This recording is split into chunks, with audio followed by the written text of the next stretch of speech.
เจริญพรเอาตัวญาติโยมนะเมื่อนี้ชาวบ้านก็มาเฮ็ดนี่เนาะมาเฮ็ดเวียกร่วมอยู่วัดเลยก็มาเฮ็ดซิมเอาชิดๆเลยพอออกมาในฮอปเกียร์มันจะไงให้มันอันนั้นเลยหลอด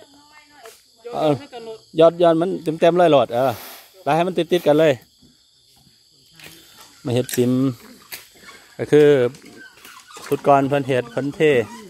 เพิ่นไทยเพิ่นนี่เนาะบัดนี้เอาบ่ได้มุ่งหลังคามันก็เลยมันเกิดขี้ไข่เกิดนั้นบัดนี้ก็เลยว่าสิเอาหินพุนมาใส่เอาแต่ฟองมันอันนั้นเด้อเบื้องหญ้าบ่ทันอันนั้นเด้อเอาแต่บางทีมันอันนี้ก็ว่านะ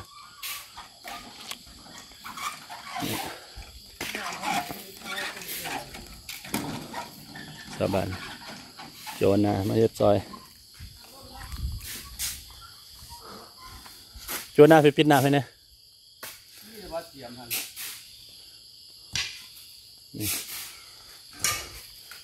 เอาประตูบริเมื่อย่างอีกบ่ไม่ได้ล่ะ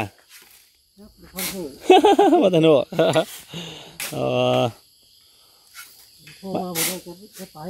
ออกมาแต่เมื่อนั้นเป็นบ่ว่าท่านได้กลับเป็นบ่ประตูเพิ่นไปเผาเหือนอยู่บางอย่างอยู่ซ้ายอยู่เทอเขตนาเสทองบ่นาเสทองเนาะเฮ็ดเวียกร่วมแดดบางนี่ครับมันเกี่ยวข้าวเนาะมันนี่เป็นย่ามแน่แล่นยาฝุ่นน่ะตอนนี้ยังนอนหนึ่งเสา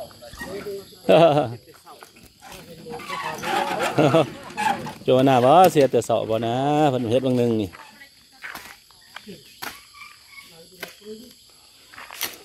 ต้นคอมร้ายอย่างนี้นี่ต้น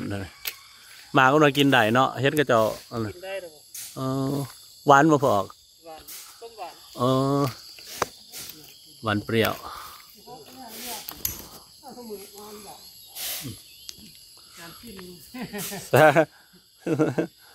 ซีมาบ่อันนี้สำหรับในโฮมเพิ่นในโฮมบ้านแล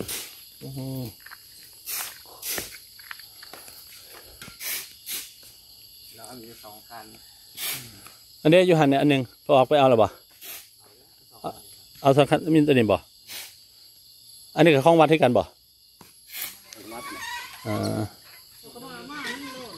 เนี่ยเจออันนึงของวัดใช่ไหม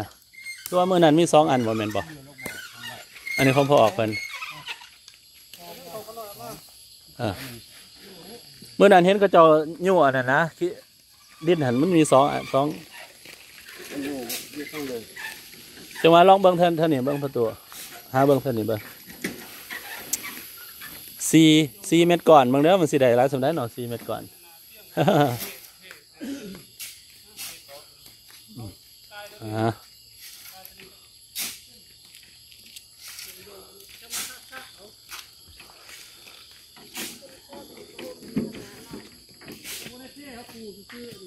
แมนบ่ได้เท่วัดคันว่าบ้านหันเฮาอยากเท่บัดเนี่ยเฮาก็ขูดเอาขึ้นได้นี่